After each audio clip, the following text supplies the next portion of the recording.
सो फिर से रहेगा होमवर्क की नोट्स देख के आप एक बार सारे प्रॉपर्टीज लिख लीजिए, ठीक है।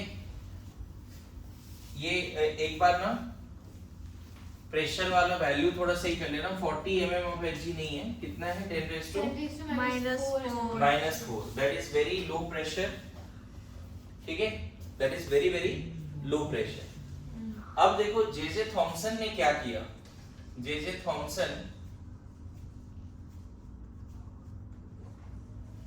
Thomson's modified cathode ray tube to calculate E/m ratio। ये हम लोग समझेंगे, लेकिन इससे पहले ना एक होमवर्क क्या है तुम्हारा, कैथोड रे का सारा प्रॉपर्टी पढ़ना है। हुआ क्या होगा बच्चे, चलो मॉडिफाइड ट्यूब एक बार बाद में देखते हैं, ऐसा क्यों ग्लो हुआ होगा। अगर इसको आज के समय में हम समझें कि बहुत हाई वोल्टेज, कितने वोल्टेज थे lump sum? 10K to 20K, right? हाँ, है ना। और यहाँ पे प्रेशर कितना? 10⁻⁴ mm of Hg।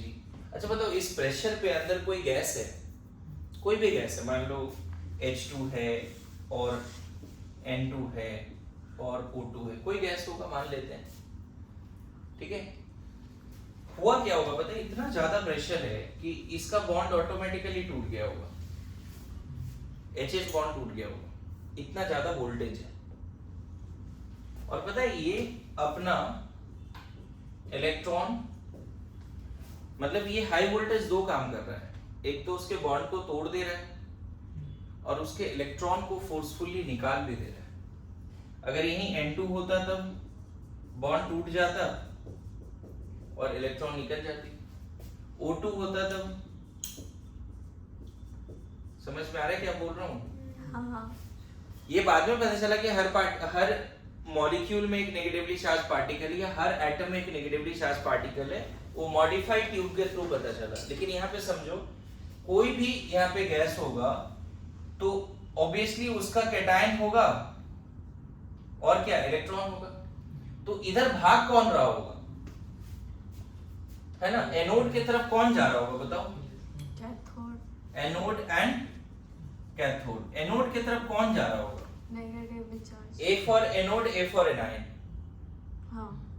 यहाँ जो गैस होगा ना वो आयनाइज होके इलेक्ट्रॉन उधर जा रहा होगा, लाइक दिस।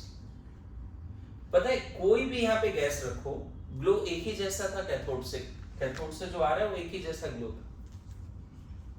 जे थॉमसन ने प्रूव कर दिया कि हमेशा कैथोड से जो एनोड की तरफ जा रहा है वो नेचर ऑफ गैस से इंडिपेंडेंट है। देखो प्रॉपर्टी में ये भी आ जाएगा, यहाँ O2 रखो, N2 रखो, हीलियम रखो, आर्गन रखो, कोई भी गैस रखो, मोनोएटॉमिक, डायटॉमिक, ट्राइटॉमिक, कुछ भी रखो, कैथोड से एनोड की तरफ जो पार्टिकल जा रहा है, जो बीम ऑफ इलेक्ट्रॉन जा रहा है, जिसको एक्चुअल में हमने क्या नाम दिया था शुरू में? Cathode ray. बाद में पता चला वो क्या है? Beam of electron. उस समय इलेक्ट्रॉन का नाम भी ना कुछ जे थॉमसन ने नेगाट्रॉन करके नाम दिया था, नेगेटिव पार्टिकल, क्योंकि वो पॉजिटिव प्लेट की तरफ जा रहा था, तो बोला समथिंग नेगेटिव इज देयर। उस समय नाम भी इलेक्ट्रॉन नहीं था, ऐसे समझ लो, बाद में रहा होगा, ठीक है। क्लियर हो रहा है क्या बोल रहा हूँ? तो उस पार्टिकल के बारे में क्या क्या बोल दिया जे थॉमसन ने, सारे कैरेक्टरिस्टिक्स बता दिया। स्ट्रेट लाइन में जाता है, मैकेनिकल प्रॉपर्टी है, पॉजिटिव प्लेट की तरफ जाता है, नॉर्थ पोल की तरफ डेविएट होता है, मैग्नेटिक फील्ड में डेविएट हो रहा है, इलेक्ट्रिक फील्ड में डेविएट हो रहा है। चूंकि वो पॉजिटिव प्लेट की तरफ जा रहा है इसलिए वो खुद नेगेटिवली चार्ज पार्टिकल है। ये सारी चीजें उसने बता दिया। उसने एक चीज और बोला कि irrespective of nature of gas, जो कैथोड रे है, जो इलेक्ट्रॉन है, वो नेगेटिव ही है। ऐसा नहीं है कि O2 लिया तो वो नेगेटिव प्लेट की तरफ जाना शुरू हो गया, हमेशा किधर जा रहे हो? Cathode ray always going to, समझ गए? अब क्या हुआ, उसने ना थोड़ा इस ट्यूब को मॉडिफाई किया, एंड इस ट्यूब को मॉडिफाई करके जो इलेक्ट्रॉन थी, उस जो नेगेटिव पार्टिकल था जिसका नाम बाद में इलेक्ट्रॉन दिया गया, उसका E/m रेशियो निकाला। कैसे निकाला होगा मॉडिफाई करके? तो फिर से होमवर्क क्या है, अभी जो एनिमेशन दिखाया वो देखना, एक बार फिर से समझना है। एनिमेशन देख सकते हैं ना बहुत सारे कि कैथोड रे का क्या क्या प्रॉपर्टीज है, एंड देन एनसीईआरटी मॉड्यूल हर जगह से कैथोड रे का सही से प्रॉपर्टी पढ़ना है। आगे बढ़े, बोलो। नाउ मॉडिफाइड ट्यूब क्या है उसको भी एक बार समझते हैं, ठीक है। देखो ये एनसीईआरटी में भी डायग्राम बना हुआ है बच्चे, है ना। अब इसके पीछे जो फिजिक्स है ना वो रिपीटर बैच में तो पढ़ाया है, बट अभी आप लोगों को वो वाला पार्ट नहीं बताऊंगा, डायरेक्ट मैं समझा देता हूं। ऐसा मॉडिफाइड ट्यूब है, यहाँ पे ना बीच में ये पूरा ना सॉलिड, ये पूरा मान के चलो इधर ग्लास से बना हुआ है, ये बाहर वाले बाउंड्री सारे क्या है ग्लास से बना हुआ है, ये मेटल का है, ये किसका है मेटल का है, जो किससे जुड़ा हुआ है पॉजिटिव से, और ये वाला भी मेटल का है जो किससे जुड़ा हुआ, ये भी सर्कुलर ही होगा, है ना। ये किससे जुड़ा हुआ है बच्चे, ये नेगेटिव से। मॉडिफाइड कहने का मतलब क्या है, उसने ना बीचों बीच इसमें एक होल बना दिया, परफोरेटेड बोलते हैं इसको, परफोरेटेड। ये पूरा मेटल का है और उसके बीचों बीच एक होल बना दिया, परफोरेटेड एनोड इसको क्या बोलते हैं, है ना, परफोरेटेड एनोड, मतलब एनोड हैविंग टाइनी होल्स, ऐसा बोल सकते हैं। जैसे यहाँ पे लो प्रेशर होगा, यहाँ कोई गैस होगा, ध्यान देना, यहाँ पे कोई गैस होगा, voltage very high, pressure very low, यहाँ से क्या निकलना शुरू होगा बच्चे, कैथोड रे। सेम वही ट्यूब है अभी भी, तो कैथोड रे जब यहाँ से निकलना शुरू होगा, ये आगे बढ़ेगा आगे बढ़ेगा, बाकी तो इधर रुक जाएगा, कुछ कैथोड रे इस होल के थ्रू आगे बढ़ जाएगा। और ये वाला पूरा पार्ट क्या है पता है, ये ZNS स्क्रीन है, जहां पे इलेक्ट्रॉन अगर टकराएगा तो स्पार्किंग होगी, सेंटिलेशंस होगा। ये पूरा पार्ट क्या है, ZNS स्क्रीन, जिसके ऊपर अगर टाइनी पार्टिकल आके कोलाइड करता है तो स्पार्क होती है, टाइनी पार्टिकल आके कोलाइड करेगा तो स्पार्क होगा। इसको मान लेते हैं ए पॉइंट, ले रहे हैं। अब क्या हुआ, जैसे कैथोड रे यहाँ से आगे बढ़ रहा था, अब यहाँ रुक जा रहा था इससे पहले वाले में, क्योंकि पूरा ब्लॉक था, याद करो, इधर रुक जा रहा था, लेकिन यहाँ पे थोड़ा सा हमने क्या कर दिया है, एक टाइनी होल बनाया, तो यहाँ पे स्पार्क दिखने लगा। यहाँ पे तुम इलेक्ट्रॉन माइक्रोस्कोप या फिर आईपीस वगैरह से देखोगे तो यहाँ पे सेंटिलेशन दिखेगा ए पॉइंट पे। क्यों ऐसा हो रहा है, और कंटिन्यूअस दिखेगा क्योंकि इलेक्ट्रॉन कंटिन्यूअसली वहां जाके टकरा रहा है। Beam of electron is going, not a single electron, so many electrons are going, yes or no। अब इसमें क्या हुआ, उसने क्या किया, इधर वाले पार्ट में, मतलब मान लो एक फ्रेम ऑफ रेफरेंस ले रहा है वो, सपोज ये तुम्हारा x एक्सिस है, ये y एक्सिस है, इसी पॉइंट को फ्रेम मान लिया वो, ये ओरिजिन मान लिया एक तरह से, इसको हम ओरिजिन मान सकते हैं, ठीक है। फ्रेम ऑफ रेफरेंस ऐसा बना दो कि मान लेते हैं ये क्या है, y एक्सिस, और ये क्या है, x एक्सिस। पता है वो ट्यूब खुद बनाया था तो ट्यूब का लेंथ वगैरह उसको पता होगा, है ना, ये लेंथ पता होगा। Now what he did, he kept the beam of electron in the magnetic field as well as in the electric field।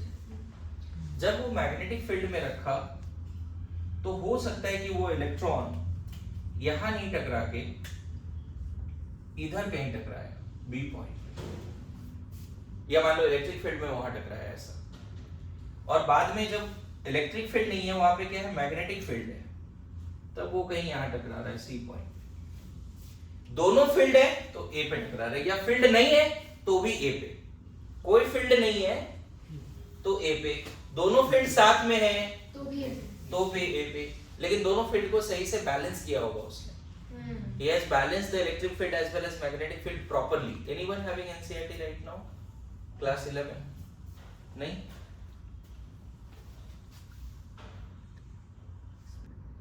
मैं जो NCERT के बारे में बोल रहा हूँ, एक एक लाइन आपको यहाँ से पढ़ना है। जो मॉडिफाइड ट्यूब है, डिस्कवरी ऑफ इलेक्ट्रॉन कैसे हुआ, इसके कैरेक्टरिस्टिक्स क्या है, दिख रहा है। And this is the modified, है ना, this is the modified cathode जिसके बारे में मैं बात कर रहा हूँ। दिख रहा है सबको? ये मॉडिफाइड एनसीईआरटी का डायग्राम है, तो दिख रहा होगा। यहाँ पे मैंने नंबरिंग थोड़ा अलग करा है, ए बी सी। इसको एनसीईआरटी ने चलो ए माना है तो मैं वही कर लेता हूँ, इसको बी माना है और इसको सी माना है। तो प्रॉपर्ली दिया होगा, जब नो फील्ड इज प्रेजेंट तो कहाँ पे? बी पे। When electric field and magnetic field, दिख रहा है ऊपर नीचे जो ब्लू और ऑरेंज प्लेट है वो इलेक्ट्रिक फील्ड का है, आगे पीछे साउथ और नॉर्थ पोल है, दिख रहा है आपको? जब दोनों फील्ड प्रेजेंट है और फील्ड इलेक्ट्रिक फील्ड का वैल्यू और मैग्नेटिक फील्ड का वैल्यू प्रॉपर्ली एडजस्टेड है, तब भी बी पे टकराएगा, है ना? हो सकता है फिर सिर्फ अगर इलेक्ट्रिक फील्ड है तो ए पे, सिर्फ अगर मैग्नेटिक फील्ड है तो सी पर। क्लियर है? दोनों है या दोनों नहीं है तो बी पर, लेकिन दोनों है बी पे तब जाएगा जब दोनों फील्ड का वैल्यू प्रॉपर्ली एडजस्टेड होगा। ये तुम लोग थोड़ा 12th में सीखोगे, मैग्नेटिक फोर्स का क्या मतलब होता है, इलेक्ट्रिक फोर्स का क्या मतलब होता है। तो पता है इस मॉडिफाइड ट्यूब को यूज करके, फिजिक्स को यूज करके, ये जो इलेक्ट्रॉन यहाँ जा रहा है, एक इलेक्ट्रॉन तो जा नहीं रहा होगा, बहुत सारे इलेक्ट्रॉन जा रहे होगा, लेकिन जे थॉमसन ने उसका E/m रेशियो निकाल दिया। मतलब जो इलेक्ट्रॉन इधर जा रही, दोनों फील्ड का वैल्यू यूज किया उसने, फिजिक्स लगाया, ये डिस्टेंस वगैरह यूज किया उसने, काइनेमेटिक्स लगाया। काइनेमेटिक्स में एक इक्वेशन है ना, distance equal to ut plus half at square. हाँ, पता नहीं सुना है नहीं सुना है? सुना है। वो सारे इक्वेशंस वगैरह यूज करके उसने charge by mass ratio electron का निकाल दिया, and this comes out to be, है ना? देखो कितना प्रिसीजन, कितने डेसिमल के बाद दिया हुआ है। इतने डेसिमल में कैलकुलेशन करके दिखाना साइंटिस्ट का डेडिकेशन को बताता है। लोग ये 1 डेसिमल में हालत खराब करते हैं, है ना? देख रहे हो क्या डेसिमल मतलब। और ये जब कैलकुलेट हुआ ना, और इतने सारे एक्सपेरिमेंट्स हुए, इतने सारे प्रॉपर्टीज देखे गए, सब के बेसिस पे कंफर्म हो गया कि एटम के अंदर क्या है? Negatively charged particle. कंफर्म हो गया एटम के अंदर क्या है? Negatively charge charged particle. It is confirmed. मेरी बात आ रही है समझ में? इट इज कंफर्म्ड, है ना? पता है क्या हुआ? उसने यहाँ O2 रखा तो भी E/m रेशियो वही दिखा, N2 रखा तो भी वही दिखा, H2 रखा स्टिल सेम, हीलियम रखा, अलग अलग गैस चेंज कर रहा है लेकिन E/m रेशियो सेम आ रहा है। इससे क्या पता चलता है जी?